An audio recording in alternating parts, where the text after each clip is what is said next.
arguing that for Nigeria to realize its full potential, Nigeria needed to really break from business as usual.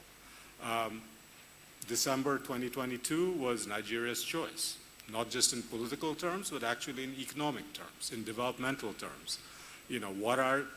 Is Nigeria willing to break from the past? And in June, we did see that break. And that's when we titled it Seizing the Opportunity.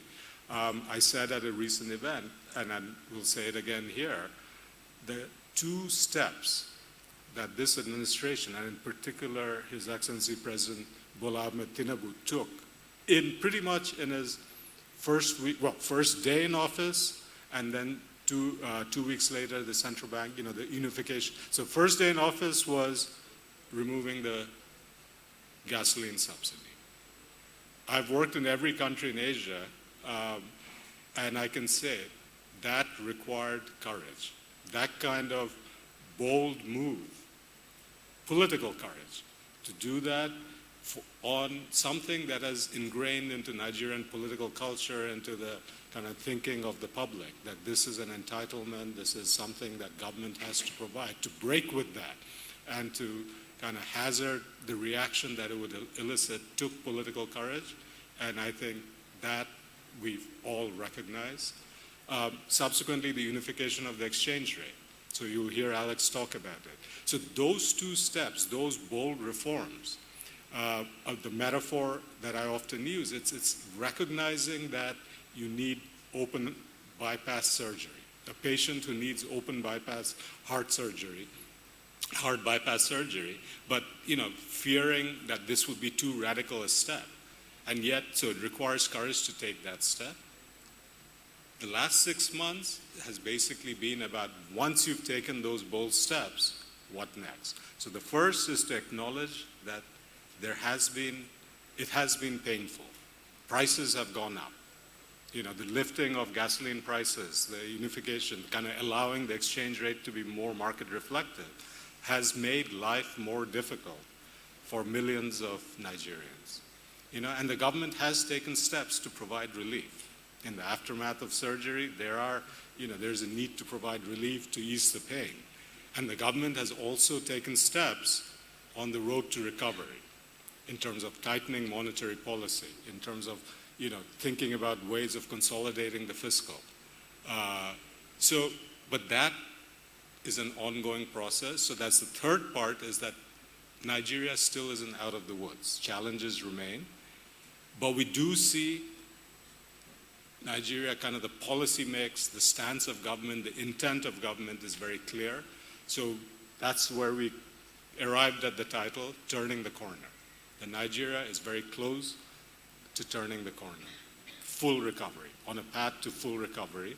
And that's what we hope today's discussion will be about. Alex will provide many more details of kind of each part of this story, the bold reforms, why they were needed, the pain, the challenges that have emerged and that remain, and then how our assessment of what it would take to finally turn the corner. So thank you very much, everyone, for joining us, and it's including everyone online. We hope that we can have a very frank discussion. We'll begin next with Alex, but with Rotos, actually. Thank you.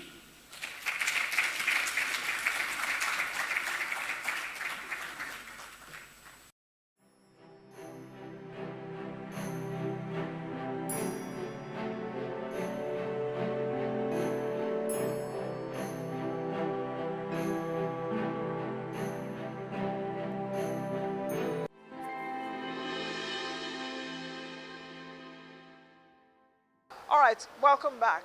Let's quickly take you through the panel session that we had with the Minister of Finance and Coordinator of the Economy, Mr. Wale Edo, also the Minister of Industry, Trade and Investment, Dr. Doris Nkiruka Uzoka-Anite, as well as the Governor of the Central Bank of Nigeria, Yemi Cardoso, and Dr. Shubham was also on the session.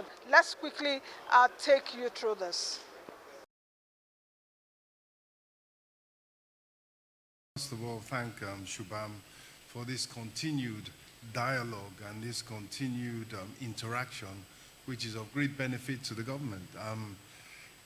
The World Bank itself yes, it's a lender, but much more important than that, I think, is their thought leadership and their ability to respond and interact on issues of the day, so that going into the major reforms that have been made, the World Bank was a key sounding board and source of research that led to a lot of what has been done. And as we saw today, we're actually on the right track if you look at what has been presented. And I'll get to answer Rotus's question in this way. We're on the right track. You can see the ratings agencies are saying it. Around the world, the major institutions, the major bilateral organizations, and even governments are saying it. However, there is more to be done. The direction of travel has been set, but people focus on the two key reforms. But alongside those reforms, there have been interventions, and it's important, it was referred to by Alex, but it's important to put it right up front. Alongside the reforms, there are interventions on behalf of the poor and the most vulnerable. Not just direct transfers into people's accounts, which is funded by a World Bank loan. There's also a partial wage award has been made by Mr. President. And in addition to that, shortly, there will be early or right on course, there will be next year a new wage structure based on a new minimum wage. Okay. So it's important to say that that's a wholesale part of the reforms. Are we there yet? No. Have we turned the corner? I believe so. And the key is to stabilize the economy. Alex ended up by saying that the promised land is growth. What you want is resilient, sustained, and rapid, in fact, and inclusive economic growth. To achieve that, you first of all have to stabilize the economy. So in a nutshell, you do have to get growth above the rate of population growth, so that you have that positivity. You do have to stabilize prices, inflation, and the exchange rate. And of course, I have the governor next to me. But in terms of inflation, the IMF figures, you showed some figures there, but the IMF outlook shows inflation at the end of 2024 in Nigeria at 15%. And similarly, in our economy, we do have to deal with the issue of import dependence, foreign exchange. We do have to get surplus foreign exchange into the economy so that we can afford imports. And the two key foreign exchange consumers, over 50% of import spending is on fuel and food. The refineries are coming on stream. We saw the first shipment of crude to the Dangote refinery, and we must commend him. It's normally a project that governments would do, and he's doing it as an individual. We commend his courage at a time when we need boldness and courageousness to move the economy. Likewise, the other refineries, we have NNPC here, the other refineries are coming on stream. So these are areas in which we will have less dependence on or less spending on foreign exchange and more foreign exchange available to the economy. There are some liquidity steps being taken. Maybe I will go into them later on, but there are steps being taken there is enough liquidity in this system, enough foreign exchange liquidity. And let me just stop by saying, but let me not stop without saying that nobody is saying that the tens of billions that Nigerians are holding in dollars in their bank accounts in Nigeria will be touched in any way. It will be, the government is looking to persuade Nigerians in Nigeria and Nigerians abroad to save their dollars in instruments that are attractive and that are safe in Nigeria. Thank you. What is the Central Bank of Nigeria doing right now to curb this inflation? 27.33% as at October. The next figure will be released on Friday by the NBS. We have also been waiting for the next MPC meetings, though I have read the CBN Act, and you're supposed to meet at least minimally 4 times a year, but traditionally we've had 6 times a year MPC meetings. So why are these MPC's meetings delayed? Because that's also where we have direction from. And I would also like to know what inflation control measures you have right now. Perhaps if your inflation control framework is changing, because I also know that the last administration, you had like a monetary targeting kind of inflation where you chase the quantity of money. So what are you looking at right now, Governor Cardoso? Thank you very much. And thank you, Nancy, for, on a lighter note, thank you very much for reminding me that all eyes are on me. On you, yes. You are the man of the moment. No problem. But I also want to assure you that my eyes are on everybody too. Fantastic. Including you, by the way.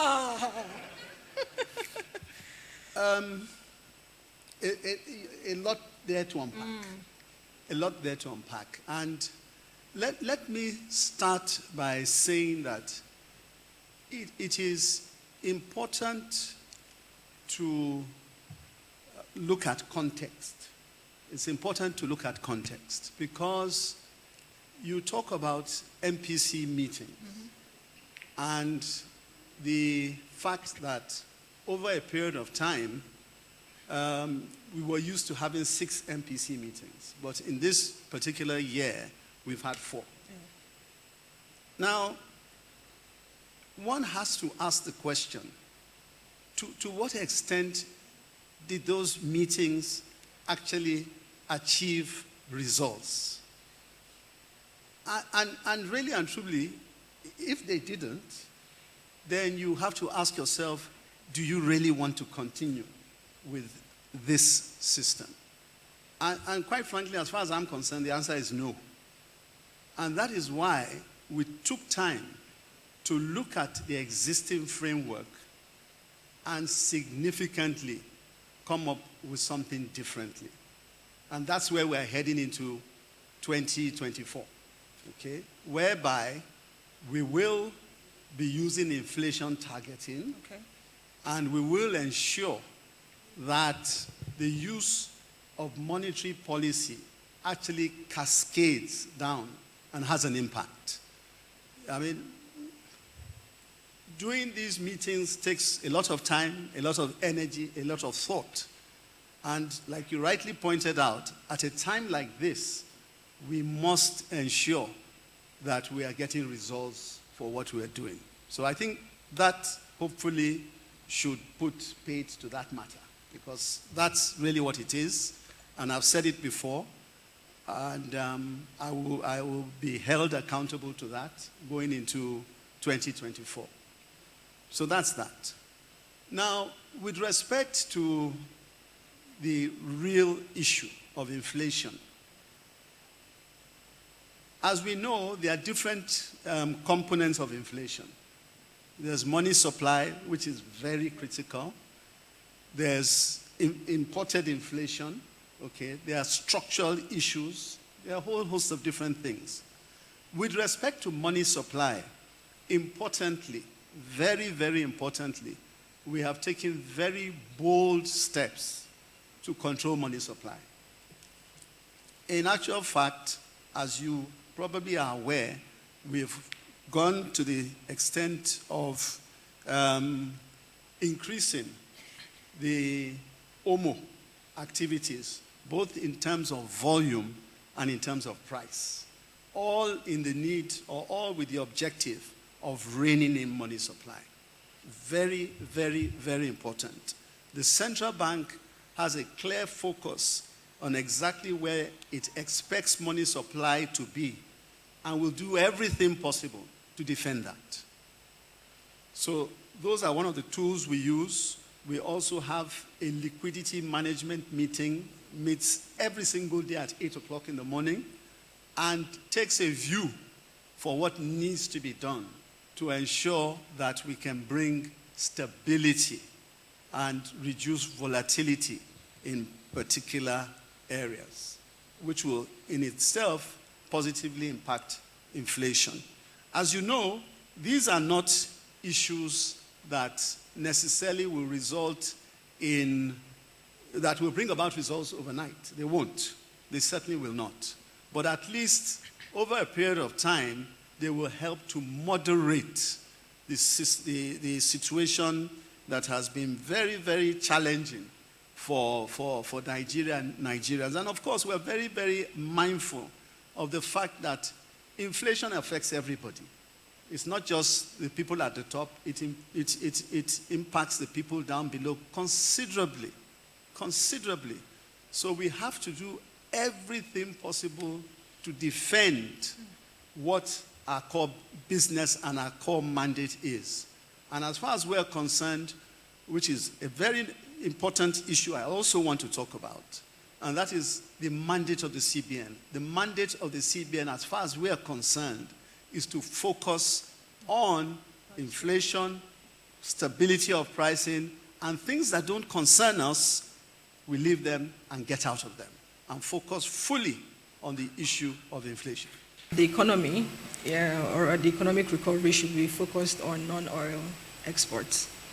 And painfully, Nigeria has been a monoproduct-dependent exporter for a long time. And that's actually one of the main focus and crux of the current administration, focusing on how to boost and revamp non-oil exports, boost industrialization, and create jobs. Now, if you're looking at, so for non-oil exports, you can categorize them anyway. You can say you have finished products, and you can say you have raw materials for exports or talent export. So we categorize them in this way. So we have consistent raw material export. We realize that the value addition to those raw materials provide us more FX revenue.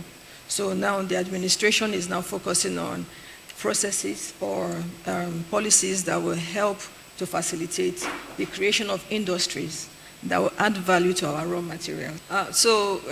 Focusing on resources, produce. So the efforts or the focus of the government is on value addition, not export of raw materials. So part of the campaign that we've been embarking on various foreign trips, including and as well as the local engagement with the industries, is how to deepen investment in industrialization, especially processing plants for solid minerals and agricultural commodities. The other natural resource that we have is the talent pool. We have a huge talent pool, a population of, well, it depends on who is quoting, but to be moderate, let's say 200. 70% of that is employable. And the unemployment rate we know is quite high. And that pool is actually a huge resource for the country. And for industrialization to happen, you also have to have the right skill to support that industrialization. So we also began the talent export program, where we can attract business outsourcing into Nigeria. But to upskill people, you have to begin to train them. So now we are launching the artisan certification and licensing program, where we actually certify and give you a certificate that is acceptable worldwide. We've gone into partnership with Germany and UAE, and both in terms of exchanging curriculum and also in terms of talent exchange. So there are lots of programs that we are rolling out for talent development. But speaking to non-oil export is one thing to identify how you want to go about it. We were just speaking a couple of minutes ago that Nigeria needs to be deliberate and focused on attacking the challenges that we've seen that's impeding export of goods and services over time. There are issues with logistics. Up till now, we don't have enough roads, we don't have a working rail network, and the airports are not even operating at adequate capacity to be able to take up and facilitate exports in a quick turnaround time. A lot of the produce that we export are agri products. We have a huge, up to 70% post-harvest losses. There is need to also build the infrastructure across the entire agri-system, the value chain, the warehousing, the processing facilities, and the storage facilities. Now, equip that with transportation and logistics, then you have a functioning agri-system or even a commodity system itself. Now, when we get to export, then we have issues with roadblocks. We have issues with custom, multiple agencies, and then more painfully, we even have rejection out of the 30% that we manage to export. So we have issues with sanitary and phytosanitary standards, which is causing most of our agricultural produce to be rejected when they're even eventually exported. We've seen issues where Nigerian commodities then being exported in raw form end up in third countries, in third-party countries for processing. We see our yams going to Ghana. We see cotton going to Benin Republic. And we see a lot of our sesame and other products going to Vietnam, India, UAE for processing, finishing, cleaning before they're finally exported to the UAE. Now, I've been engaging with a lot of the international community and countries. We've engaged with the UAE, we're still engaging with them. We're engaging with different international different countries to improve our bilateral trade relationship. Very important to agree on the standards, agree on how we can support the farmers, on how we can improve the standards coming from Nigeria, from both planting, the sort of inputs we use, insecticides, fertilizers, chemicals, and all of it, to fumigation, storage. So we're working closely with with these different agencies and the different countries to improve that SPS. The WTO is also supporting us in this regard to see how we can upgrade our standards, and then improving our bilateral relationships so that our goods, we have a more acceptable bilateral relationship with them. It's very critical. Then talking about the roadblocks that we have and the custom issues, Nigeria currently is developing the Nigerian single window, I think under the Ministry of Finance and Customs. We are also part of that. That is one thing that, if it fully comes on board, can actually reduce some of these bottlenecks and remove the multiple agencies that we see. SON is an organization under me who is responsible for some of the standards that we see, and we are working to upskill and get them up to standard. Thanks for the World Bank support for the creation of the national quality, Nigerian national quality standards and policy. With that, we should be able to actually have some standardization going into the exports that we have. We're also collaborating strongly with NAFTA to improve or to support the SPS standards that we're talking about. Now, that's on trade. Now, services is another thing that we can export, and that's where having the right talent and the right skill, the workforce, is very critical. Working strongly to boost the skill level that we have in the population, very critical. Now, last year, from the report that we had, Nigeria imported 4 billion workforce from neighboring companies just in construction. This is something that we can easily reverse. We can actually become a net exporter of that sort of talent for any of the industries, whether it's for manufacturing, construction, IT. We have a lot of requests for IT. So we can actually do the same thing. Now, talking about India, India has been very deliberate about their growth strategy. Nigeria should also adopt the same. Now, if you're going to take, there are lots of challenges. Power, logistics, transportation, workforce, we are already working on that, and then the standards that we talked about. Now, let's talk about power, or the key enablements for industrialization or for growth to happen. The country has started reviewing its power policy, and I think by next year, those policies should come on stream, taking advantage of the deregulation that we've seen, where we are now ceding the power rights to the states and encouraging or increasing outputs to industrial clusters and industrial hubs. I'm championing that as well. So we've been having a lot of these engagements to see how the productive sectors of the economy have priority access to power and all the other resources that they need. Now, access to capital is another issue, which we've noticed, from the recent announcement last week of the initial intervention to the industries of 200 billion by the president, including a 50 billion grant. That is what will I say, a small booster. But on the back of that, we've started strengthening our credit policy by ensuring that we have a consumer credit policy that would come out, and then credit insurance. So we need to strengthen institutions, and institutional reform or strengthening the policies and or formulating the regulatory framework is very critical and important. And we've been engaging the World Bank and the IFC to support us on some of these reforms.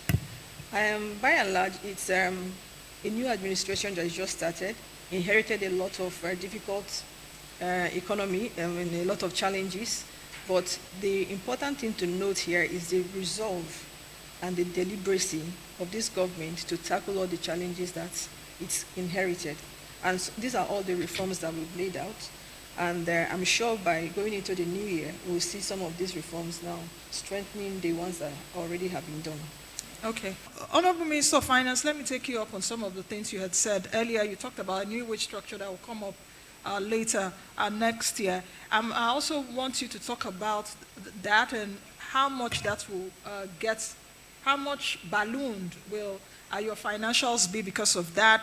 Then we also need to talk about the issues of revenue, how you intend to get more revenues to the coffers of the government, though that Alex had mentioned earlier, we've removed subsidy, but we are not getting so much money in our coffers for that. I wonder how the states will be feeling now, because if we were getting more money, that means that the states will share more money. And it's also good that the chairman of the Tax Reform Committee is also here. I know some of the work that Taiwo and his team is actually doing for that. NNPC is also here represented. NNPC is supposed to be giving Mr. Cardoso $3 billion every month.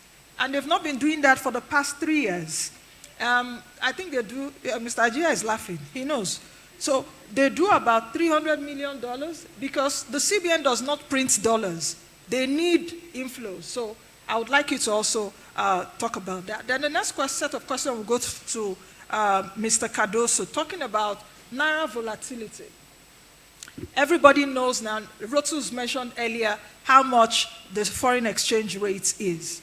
We know what it is right now. What are you doing to be able to narrow that gap? Because we were told that if we unify the Naira, if we liberalize the market, our problem will be solved, though it's not solved.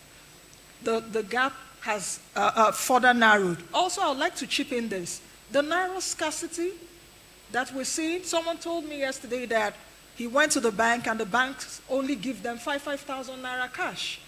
Earlier this week also, a circular came out from the CBN concerning bring your all your monies to the bank, no more processing fee. Is that a subtle way of also controlling inflation? Then you talked about the quasi-fiscal policy that we have seen in the past, you edging out of it. I know that that is your stance, but looking at it also, it could be a very radical departure and it will cause a shock to the system. There are a lot of measures which the CBN had taken earlier. How do you want to exit from that? So I think those are my questions. So I think, Minister, you can start. Thank you very much, Nancy. On the minimum wage or the new wage structure, it's actually a statutory process. The last wage review was in 2019. The next one is due 2024, 5 years interval. And it's just a structured thing. All the stakeholders are there, the private sector, the public sector, the governments, the unions, and all the stakeholders. So that has its own process under the Wages Commission. In terms of government finances, you have rightly pointed out that following the removal of subsidy, there is an expectation that there would be a fiscal dividend. And it's fair to say that without it, government finances would be in total disarray now. However, it is important. First of all, let me deal quickly with the issue of funding, debt funding by the government. As Alex's presentation showed, there is pressure on the fiscal deficit. There is pressure on government finances. There is the resort to borrowing, which has been inherited. So if you look, and what I ask us to point to and look at and focus on is the direction in which things are going.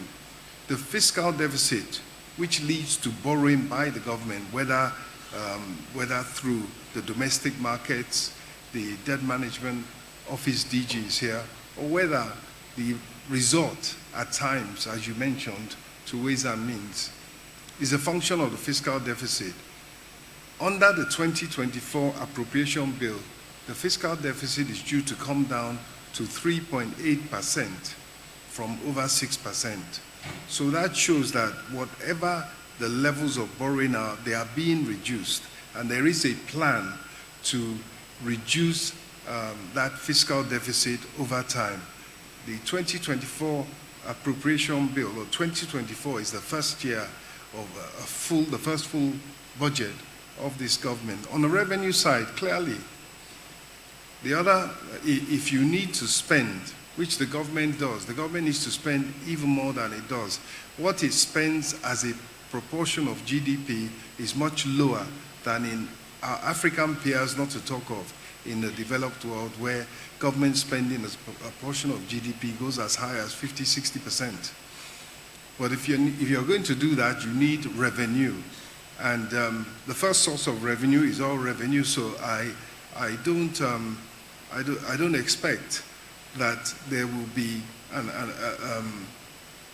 we can expect serious scrutiny of oil production, oil revenues, an insistence on raising oil production, particularly at this time when world prices are high, and similarly, that the revenues are brought into the Federation account in accordance with the Constitution. So I think there will be added scrutiny, and I'm sure NNPC is getting ready for that. Similarly, as you mentioned, Nancy, the chairman of the Fiscal Policy and Tax Reform Committee is here.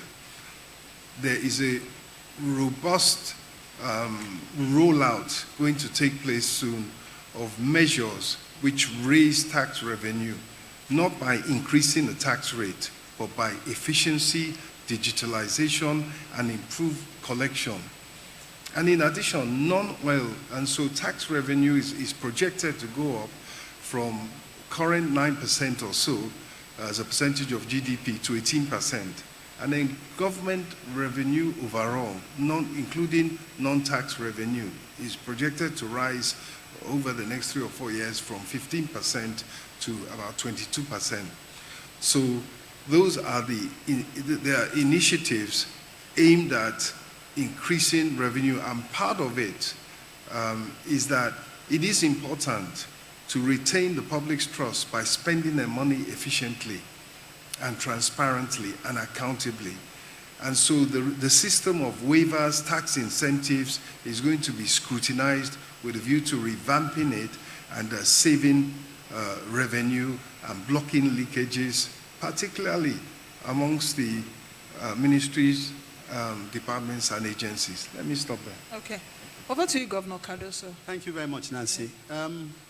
Let me start by addressing the issue of the Naira scarcity. The Naira scarcity. Yes, unfortunate, and really the history of that lies in the Naira redesign policy. And coming to the end of the year, way before I would say the third quarter actually, it was the third quarter, there was a lot of apprehension with respect to where this was all going to end, whether at the end of the year currency would no longer be good for legal tender, and many started hoarding. This is really what happened. Many started hoarding. Happily, the Supreme Court has decided, very clearly that the currencies will be valid post the end of the year. So at the same time, the central bank itself, after that pronouncement, has gone out to advertise and let people know that this is the case. Radio jingles, we've come out in the press, we've, going out to the rural areas to ensure that people understand that it's not something for them to be concerned about, that their naira is legal tender beyond the end of this year. And I think we've slowly begun to sensitize people, and that is certainly being understood in areas where it needs to be understood. On the issue of volatility, and your question basically is what is the central bank doing to minimize volatility? And yes, it is obviously should be a concern for anybody, because with volatility, you can't plan, and investment is discouraged, and the sort of robust economy we want to grow is greatly hampered. So it's an issue that is of great concern to us. And what we've been doing in that respect is to recognize that it is important to create confidence. Okay, we've got to do things that create confidence in those who would normally play that market.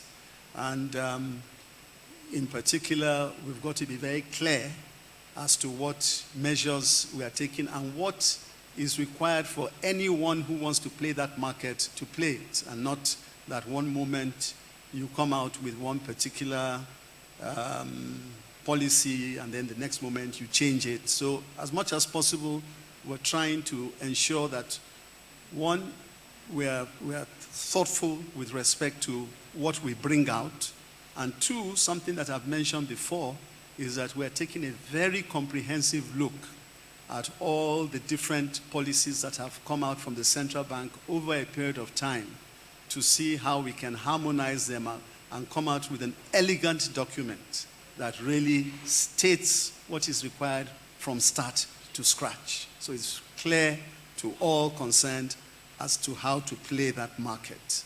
Of course, importantly, the 43 items that, and this was spoken about earlier, that we've come out and, taken away from the ambit of the central bank, because as far as we're concerned, that really, trade policy has nothing to do with us. And I'm very, very pleased that it has had a very positive impact. I was very happy to hear the 1.3 million people that are potentially lifted out of poverty as a result of this. And I can assure you that with listening to that kind of a statistic, we will do everything possible to ensure that we do not veer into areas like that have nothing to do with us. Then, of course, the backlog of foreign exchange forwards, which is obviously something dear to many people's hearts. And we've already settled the outstandings of, I think, about 31 banks, and largely smaller outstandings. Those have been fully taken care of. In particular, banks that had full documentation got fully paid out in those 31, and then it was cascaded down the line accordingly. On the rest, we are in negotiations as to the way and manners which those are also going to be settled. And in fact, the process of settling them has started. I must say that I'm confident that going into next year, this will be less of an issue for us to worry about. And we can then begin to focus on ensuring that liquidity really and truly returns to the market in a way that is sustainable. This issue of backlog, sadly, is something that seems to have been at the forefront of potential investors' minds, and they wanted to be confident that there was a path out for that. And as I said, it is something that we've taken very seriously and have begun to address. So I'm fairly confident that the era of volatility, and you cannot eliminate it completely, but it is coming under greater control. And I stress volatility as opposed to stability. Stability. Okay, so I think that's very, very important to us. Then, of course, you asked a very, very valid question. Very valid question on the issue of quasi-fiscal interventions. Now, let me be very clear on this, please. You see, I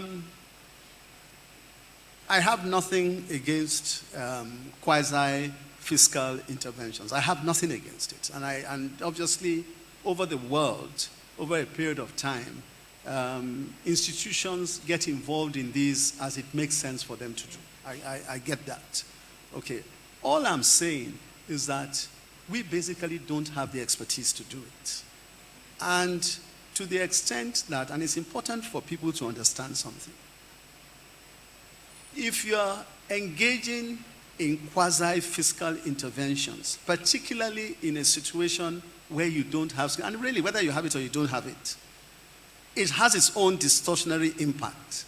So when you put a lot of effort into these areas, it has its impact on money supply eventually, and it has its impact on inflation, and you pay a price for it. I mean, it's just as simple as that.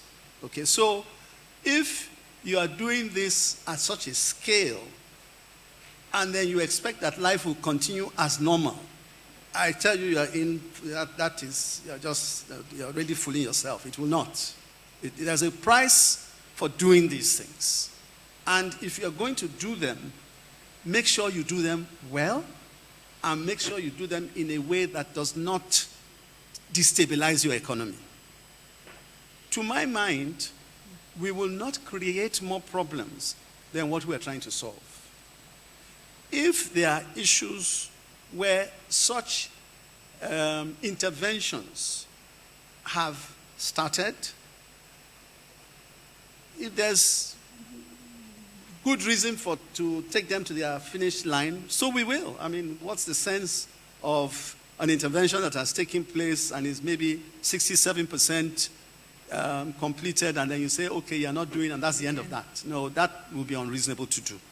But we will ensure that whatever needs to be completed is completed in an orderly fashion and is accountable, and people will know exactly what is going on, and in a way that does not overly distort what we are trying to solve. And for me, the key thing we're here to do is to manage price stability. And if these interventions, hamper that, then I'm sorry. I will defend what I really am here to do as central bank. I hope that is clear. Yes, very clear. At least, Governor, you've given a direction. Because why I asked that question is that there was no clarity as regarding some of the interventions that are on, if they will be completed, and the distortions that will come from that. So it's good that you clarified that now. So thank you.